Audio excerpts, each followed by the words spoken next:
Our recording. Okay, again, good to see everyone tonight. Appreciate everyone being on here. We are looking in the book of Galatians this evening as we go through the different one another passages. And we began just by looking at the idea of we are members of one another, that concept of the body. Last week we looked in Mark 9 verse 50 about have salt within yourselves and have peace with one another. So we spoke about that idea of having peace with each other. Tonight we're looking in Galatians and we are going to be thinking about serving one another. And on the handout, I just put a little note there at the top, just asking you if you could to please skim Galatians, seeing the overall issue. And then we're going to be looking specifically in chapter 5 at verses 13 or 14. But anyone want to help us out? Can you give us an idea of the what's going on in Galatians, some of the bigger ideas or the bigger issues? The converts were made up of Jews and Gentiles, and some were Judaizers wanting Christians to keep Mosaic laws still, which Right. was an issue. That was if not the big issue, it was certainly a big issue. Um, and kind of everything surrounding that. When it starts off and Paul says, "I marvel you are turning away so soon to a different gospel." And then you get into chapter 2 and like Paul withstanding Peter to the face and things like that. And all of that pertains to the Jew Gentile issue within the congregation there.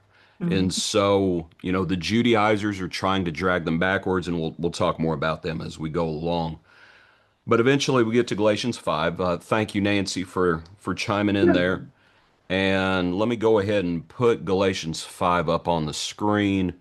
And we're specifically going to be looking primarily, or at least to start with, in verses 13 and 14. It says, "For you, brethren, have been called to liberty, only do not use liberty as an opportunity for the flesh, but through love serve one another.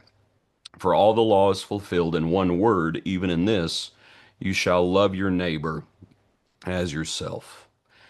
And so that idea of serving one another, and I know we've spoken a good bit about that recently. We talked about Jesus washing the disciples' feet and things along those lines. But in thinking about serving one another, the first question on our handout, because he says, through love, serve one another. And so the first question is, why is love so important to service? Why is love so important to service? I would think if you don't love what you're doing, then you won't do it. I think you're right, Michael. I think at least you may do it for a time, but I think eventually you'll Mhm. stop. And I'm kind of mindful of Revelation 2 in the church in Mhm. Ephesus, and they were doing a lot, Mhm. but they had left their first love. Sure. And so I would ask the question, how long are they keep gonna keep doing Mhm. what they're doing? Mhm. Without love, I don't know. So I think that's one element that without love, are you really gonna serve? Mhm. What else might what other ideas does anyone have? Go ahead, Brenda. It's a motivator to do good works and to put others first, but it also causes us to have empathy and concern and caring for others who have needs. Okay. Having empathy and sympathy. You know, you may, and this, Michael, this somewhat goes back to our first Mhm. point. You may still try to serve, Mhm. but if without love, it just turns into your duty. Mhm. It's like you're just going through the motions. There's no, and now to Brenda's point, there's no sympathy, there's no empathy there. And so without love, and now even with that, Michael, still it's like how long are you going to keep doing it without love? If you're just seeing it as duty. But when people, along the lines of, well, I'll do it, but that doesn't mean I have to like it. And it's, well, through love we serve one another. Sure. But the Pharisees, they were doing quite a bit, blowing the trumpet Mhm. before, when they did their charitable deeds. So they were serving in some capacity, but what were they doing it for? Mhm. So, Just to show, mhm. Right. right? Just to be seen by men. And so that sort of helps, in thinking about why love is so important to service. They were not doing those charitable deeds because they actually loved the poor. Mhm. That's not what they were doing it for. They were doing it to be seen by men. Mhm. And we can fall into the same trap. We can be very busy doing works Mhm. so that people see our works and things along those lines. Mhm. What other ideas might you have? I have, I wrote down to remember the greatest commandment, which is loving God with all your heart, soul, and mind. And the second, which is you should love your neighbor as yourself. Right. And also, obviously, if you talk about 1 Corinthians 13, without love, you're like a clanging cymbal. Yeah. So, I mean, nobody wants to receive a gift or anything if they sense that you don't want to do it for them. I Mhm. Yeah. wouldn't, I wouldn't want it. And Nancy, to your verse in 1 Corinthians 13, and that's the verse that shows it's possible to serve and not do it out of love. Sure. When he says, I could give my body to be burned, I could, what are the examples he uses? Does he talk about, well, let me get over there real quickly. Let's see. Though I bestow all my goods to feed the poor, Mhm. but I don't have love, it profits me nothing.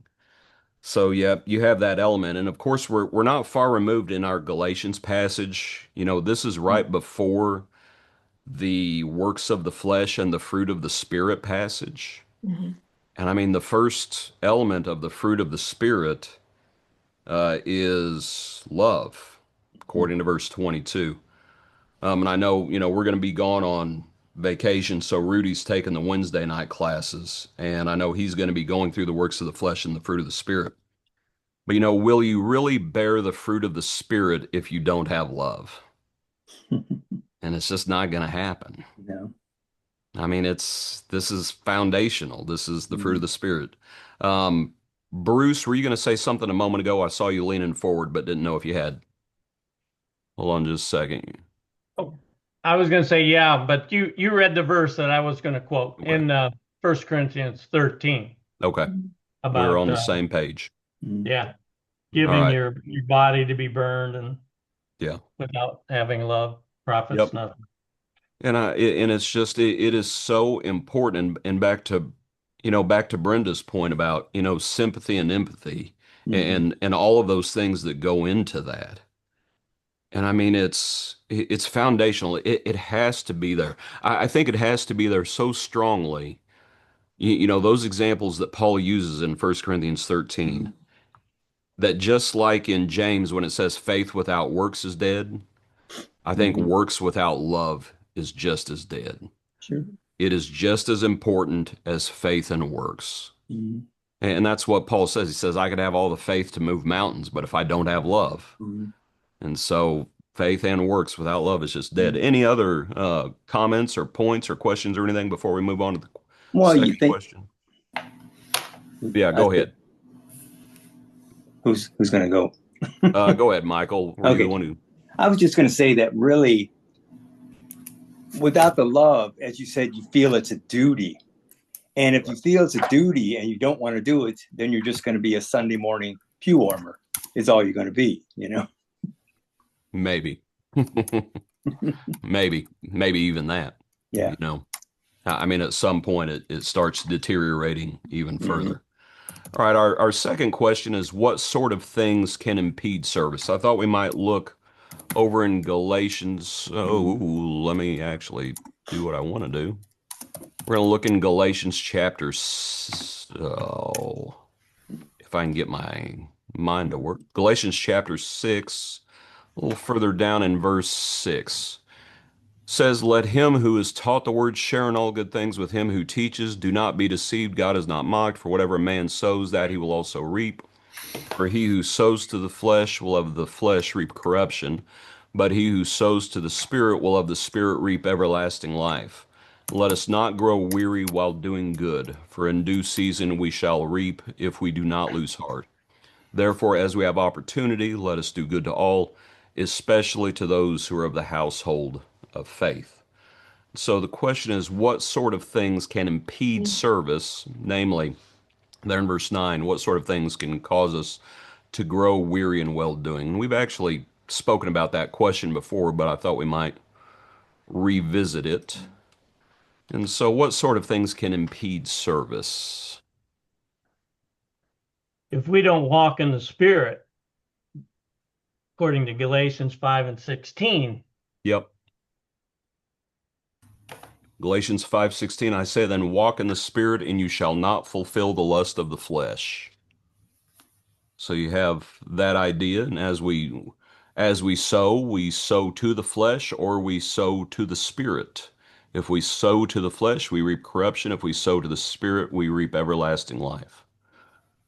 So what sort of things would you say, what other things can impede our service? I put laziness, indifference, focusing on your own needs instead of others, and not prioritizing properly. Go through them more slowly, Nancy. Say them again. Laziness, indifference, focusing on yourself instead of others, and not prioritizing properly. Nancy, I'm about to tell you to go slower again. Are you serious? Okay. No, what was the first one? Laziness. The first one is laziness, and I'm just trying to think of a passage that goes with each one. Okay. And with Oh, laziness, it's like the one talent man. You remember when the master says, "You wicked right, and lazy servant." right. What was the second one? Indifference. Indifference. Mm-hmm. Some of this, where we spoke about this before, is the parable of the Good Samaritan. And when the priest, goes by on the other side, Mhm. and he doesn't even come over and look. The Levite comes and Right. looks, but the priest goes by on the other side. And he's just indifferent. Third one, Nancy. Focusing on yourself instead of others. And there's a multitude of passages about, look out not only for your own interests, but also the interests of others. Esteem others as better than yourself. Yourself. I'm trying to think of, oh, I can't think of the one that I'm thinking of right now, but there's multiple passages. And it's like, they come to Jesus. What's the great commandment? You shall love the Lord and love your neighbor as yourself. What was the fourth one, Nancy? And then we'll I, throw it to Mark. I wrote on not prioritizing properly. Not prioritizing and just not making time for it. Yeah. Mhm. Mark, what were you going to say a moment ago? I guess kind of like Nancy, but I just said selfishness, Mhm. Okay. which some of those are entailed in what was said, and busyness, just overly busy about things that may not necessarily be wrong in themselves, but leaves Right. little time for other things. Yeah. Sort of like what we were talking about this morning in the lesson, just trying to jam so much into our lives that we don't have room for anything else. Keep that picture of the can of biscuits in your mind. There's no room for anything else in that can of biscuits. Mhm. We might think about, here, back to our first question and the overall issue, Jew and Gentile. Mhm. You know, what was impeding their service? And it's just Mhm. they didn't like each other. Yeah, just jealousy. Yeah. And so you might just think about, the works of the flesh, and you might think about hatefulness Mhm. and things along those lines. Mhm.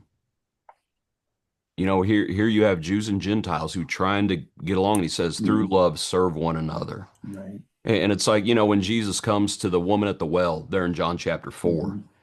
and it's in it, she's the one who says, well, let me get over there. Trying to remember, she's the one who makes the statement, for Jews have no dealings with Samaritans. Mhm. And they had a disdain for one another, for different reasons, but that disdain was there. Sure. What you got, Brenda? You look, Sometimes people refuse help from their Christian brethren, yeah, you know, along with, I think, the lack of resources sometimes, or like Mark said, the lack of time. yeah, Uh, but pride and fear of putting themselves out. Sometimes they have a lack of self-esteem, thinking, well, I can't do anything, my little bit isn't going to help. Right. Yep. And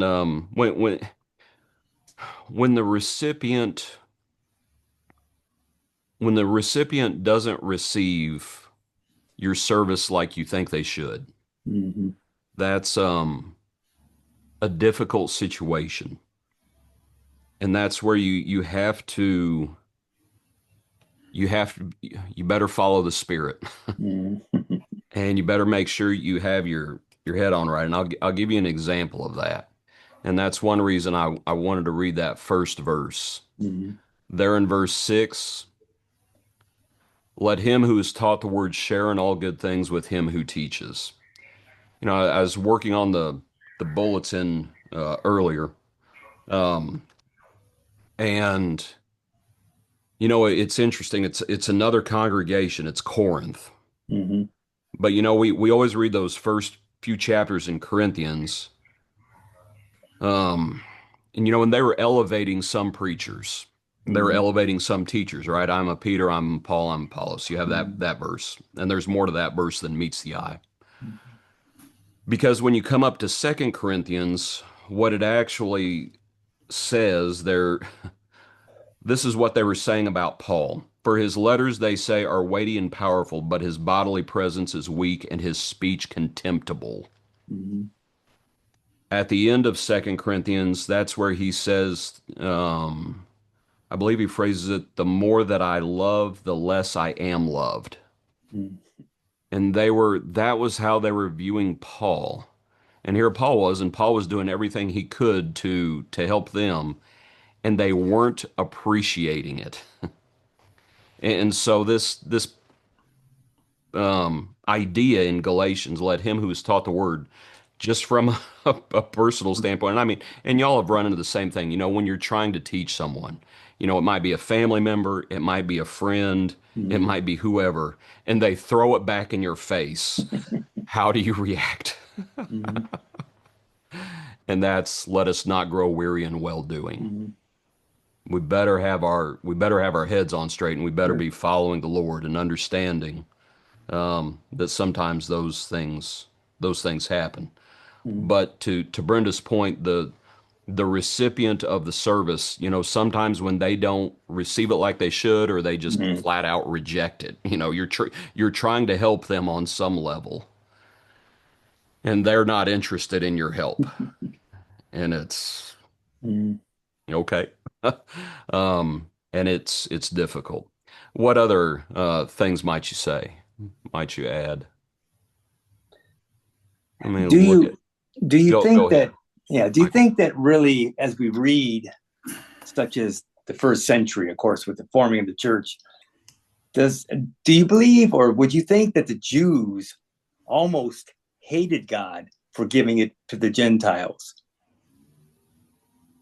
Do you think that would be a problem? Yeah. I think their subconsciouses would have been very interesting to examine. When the Lord says the kingdom's going to be taken away from you and given to a nation bearing fruits of it. And actually, Michael, to your point, Romans 11, is it Romans 11 where it talks about the tree and the Lord says he was provoking them to jealousy? And so that idea. Now here with the churches in Galatia, you have these folks who are Christians, you have the Judaizing influence. And it's affecting the church. So it's, the Jews outside of the church, that's one thing. But here you have Jews and Gentiles inside the church, needing to understand they've been called to liberty. Neither circumcision nor uncircumcision avails anything. And that through love they needed to serve one another. Other impediments to service, you might also just think about the idea of faith and works. James chapter 2, and to the idea of, if we think that religion, and this is the whole book of James pretty much, if we think religion is just coming into the assembly and worshiping God, I mean, that's where in James chapter 1, it says pure and undefiled religion is visiting widows and orphans. You know, it's real easy to beat up on denominations that are faith only. Mm, We can do the same thing. sure. We can do the same thing. We can show up on Sunday and think, "Oh, we're good. I don't have to do anything else." Mhm. And it's like, no, you enter to worship and you depart to serve. Hmm. Um, and so anyway, there's different impediments. Anyone have any others that they wanted to add? Yeah, go ahead, Mark. I think Brenda had mentioned pride, but you know, there's a lot of clubs and organizations that have an exclusionary feeling to them. Uh, it has been said, like, what's the use of having a club if you can't keep somebody out? And there's some groups let anybody in and so on, but others you have to meet certain standards, and then everybody thinks they're a little superior to others. And it seems that there was an element of that Yeah. for people.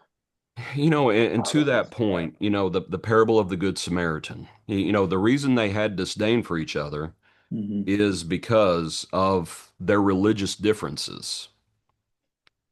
And, it's real easy if your neighbor is not a Christian Hmm. and they're in trouble. And you say, well, they're a Catholic. I'm not going to help them. I mean, that's the same sort of mentality. That's why the priest crossed by on the other side. Hmm. I'm not real sure how he knew the fellow was a Samaritan. I understand it was a parable, but they had disdain for one another because of their religious differences. Hmm. And that's where we just need to be real careful that others may not share, they're not Christians. Hmm. Does that mean we should not help them? No. And that's where if someone has fallen away from the faith, it's actually worse. But that's a whole nother rabbit hole to go down. But just if someone's not a Christian, it's like, okay, they're not a Christian. They need help. Hmm. The verse says, let us do good to all, especially to those who are of the household of faith. Hmm. Well, that doesn't exclude those who are not in the household of faith. Hmm. It's like, no, we do good unto all. And of course, our brethren have a special place in our heart, but we do good unto all. Hmm. Any other comments about that question? All right, let's go on to question number 3. What was the problem in the churches of Galatia, and what did Paul wish those who were causing the problem would do?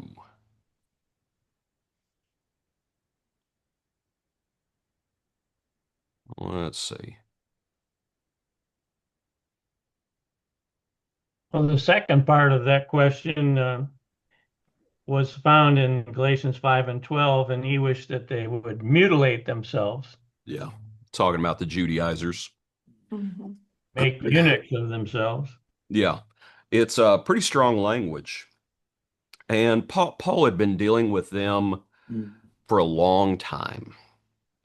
And I just think it's interesting that with the church, he's encouraging them and he's admonishing them and he's trying to get them to come along. But with those Judaizers, those Judaizers who are teaching and preaching Hmm. circumcision in the flesh, and he uses that image, and it's pretty strong, but he says, I wish they would cut themselves off. It's like, you guys are so interested in cutting things off, cut yourselves off and leave us alone. And he actually uses that language at the end of chapter 6 when he says, from now on, let no one trouble me, for I bear in my body the marks of the Lord Jesus. And it's just, he just wished to be done with them. Hmm. Before I forget, let me say something. Keith, I appreciate your comments. Pardon me, I don't always see. Keith very often types in comments, and I do appreciate those comments, Keith. I'm sitting here, I'm not very good about checking the comments. I apologize. But I appreciate it. But yeah, back to our lesson, the Judaizers and Paul just wish they would cut themselves off. The question is why? Why does Paul use such strong language? And what was the problem? I understand the problem was their teaching, Sure. but It's like, okay, so they're teaching you got to be circumcised. What's the problem? I would think that they don't want to change.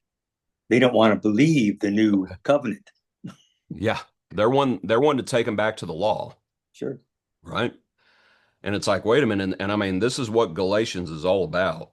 You Mhm. know, when he says earlier in chapter 5, he says, "You have become estranged from Christ, you who attempt to be justified by law, you have Mhm. fallen from grace."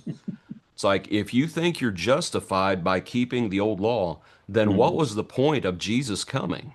Right. It's like there was no point. Mhm. And so they're wanting to drag these folks back, frankly, before the cross. Mhm. And it's like, no, you do not want to go that way. And he says later on in Galatians 6 at verse 13, for not even those who are circumcised keep the law. Mhm. And it's like they weren't keeping the law. No. For that matter, no one had kept the law except for Mhm. Jesus. Right. That was the issue, that no one was justified that way.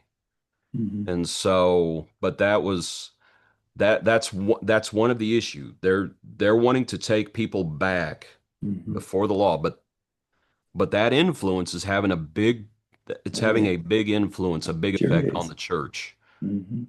Paul has to withstand Peter to the face because even Peter is getting caught up in this Mhm. Jew-Gentile issue. And so it's a big problem. Sure is. And really, to just think about Peter, and that's back in chapter 2. This is Mhm. what it says, when Peter had come to Antioch, I withstood him to his face because he was to be blamed, for before certain men came from James, he would eat with the Gentiles, but when they came, he withdrew and separated himself, fearing those who are of the circumcision. And the rest of the Jews also played the hypocrite with him, so that even Barnabas was carried away with it. So at that moment in time when that was happening, describe the congregation. How would you describe that congregation? Divided. It's divided. Mhm. That's what it is. Mhm. The oh, that word there, is it Titus where it says rejected divisive man after the first, let me make sure that's Titus. I can't remember if it's Titus or Timothy. If I get over there, I think that's Titus where it says rejected divisive man after the first or second admonition, knowing that he's warped. Yeah, knowing that a person is warped in sinning, being self-condemned. It's what the word heretic is. The word heretic is literally it's someone who gets involved in partyism.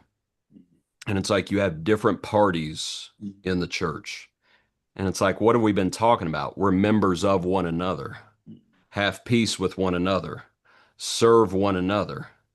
But if there's two different parties or three different parties or four parties or however many parties in the church, are those parties going to serve one another? It's not going to happen. So Paul says, I wish they would cut themselves off because they're divisive. Mhm. I mean, that's what they're trying to do. They're trying to divide the church. Right. And Paul's tired of it. Paul's tired of it. So he says, I wish they would cut themselves off. Mhm. Any other comments on that question? But at least Paul stood up to his Jewish, his Jewish people. I mean, he didn't back down like Peter did. I mean, he just flat out let him have it. Yeah. So, Yeah. Peter, for all of his noble qualities, one of his mhm. negative qualities is he really worries about what others think. You see it in the courtyard, of course, Mhm. at Calvary, and you see it here. And it's you got to stand tall, man. Mhm. And Paul withstood him to the face. Sure. Um, it makes and one of the passages here in Galatians, we'll say Mhm. this. Let me look at our time real quick. Says this is Galatians 6 verse 12. As many as desire to make a good showing in the flesh, these would compel you to be circumcised, only that they may not suffer persecution for the cross of Christ. Mhm. They were doing it to avoid trouble. Mm. Why was Peter doing it? To avoid trouble from a Trouble, certain yeah. party. Mm. And Paul effectively said, bring it on. Yeah. You know, and it's the Mhm. truth is the truth. Sure. And so he withstands Peter to the face. Mhm. And I was just thinking, I don't want to get off on this tangent, but I'll just throw it out there. If Peter was the first pope, you don't see many people willing to stand up to the pope today, do you? Anyway, that's a whole nother issue. Anyone with any other question or comment before we go on to the last question? All right. Question number 4, what is the burden we bear in chapter 6, verse 2? And let's read that. This is 6 verse 1. Brethren, if a man is overtaken in any trespass, you who are spiritual, restore such a one in a spirit of gentleness, considering yourself, lest you also be tempted. Mhm. Bear one another's burdens, and so fulfill the law of Christ. For if Mhm. anyone thinks himself to be something when he is nothing, he deceives himself. But let each one examine his own work, and then he will have Mhm. rejoicing in himself alone and not in another, for each shall bear his own load. Mhm. So the question, it's another one another, bear one another's burdens, and so fulfill the law of Christ. Within the context, Mhm. what is that burden? I would think the burden would be to help those that are having problems, and we need to Okay. understand why are you having your problems. You know what's going on. Okay. You know, and that whole idea of you who are spiritual, Mhm. restore such a one in a spirit of gentleness. If a man is overtaken in any trespass, I assume that's the trouble you're referring to, Michael. Mhm. Right. That if someone's overtaken in trespass, you who are spiritual restore such a one. Bear one another's burdens. Sure. It's one of the burdens the spiritual are called to have. Mhm. If someone's overcoming a trespass, what do we have to do? And it's like we have to do Gotta what we can challenge to them. try to restore them. Mhm. Sure. Now, as they are restored, as we hope they're restored, there's another element of it, that another burden we bear, Mhm. and that's forgiveness. Sure. You know, and it's like this is how we bear each other's burdens, Mhm. and that we practice the whole restoration process. I wonder if there's not another element of this burden bearing, in that, you know, the Jews and Gentiles. Mhm. There's several times within Galatians where it talks about liberties. And so when you're in the realm of liberties, like circumcision or uncircumcision, Mhm. it's like you're at liberty. You can do either one. You're both accepted with the Lord. And so I wonder if that's not why verse Mhm. 4 is there. Let each one examine his own work. Mhm. That in matters of liberty, what do? It's like you examine your own work. It's examine yourself and rejoice in yourself, and not you rejoice in yourself alone and not in another. Mhm. And so I think that part may be speaking about liberties. But that first part I think Sure. is the restoration process. Mhm. Serving one another. Any other questions or comments? We still have 2.5 minutes exactly left. And well, really, it's how you do it, how you handle. You know, you can't be a forceful person saying, "Hey, yo, why are you doing this?" You know, we got to be comforting. We have to understand, why are we doing it? Why are you doing this? You know the Bible, you know the Word. Sorry, Michael, I have to chuckle at the idea of a spiritual yo-yo. I will say every situation is handled on a case by case basis. He withstands Peter to the face. Mhm. He wants the Judaizers, he says, I just wish to be done with you. Mhm. Sure. But these others, he's leading them along slowly and Right. gently. And so in all these things, he's not proud. I mean, I don't think he proudly stood against Peter. I don't Mhm. think he's proudly standing against the Judaizers, but he is standing forcefully. And sometimes people can mistake that forcefulness. Mhm. They can say, "Oh, well, Paul, you're just proud," and it's Right. like, no, Mhm. not in this case. But nonetheless, you still consider yourself lest you be tempted. Sure. And don't get puffed up. Yeah. Here he says, if anyone thinks himself to be something when he's nothing, he deceives himself. Remember what he says in 1 Corinthians? He says, I planted, Apollos watered, God gives the increase. How did he view himself and Apollos? We're nothing. Right. We're nothing. Anyone else have any other comments? We might have about 30 or so seconds left. All right. I appreciate y'all being on here this evening. Hope it's been beneficial for you. Everyone, take care, and Thank you. we'll see you after a bit. Appreciate y'all. Bye-bye. Okay, John. Yep. Have a good See one. y'all. Have a Have good a trip. good vacation. Yeah. Thank you. Bye. Appreciate it.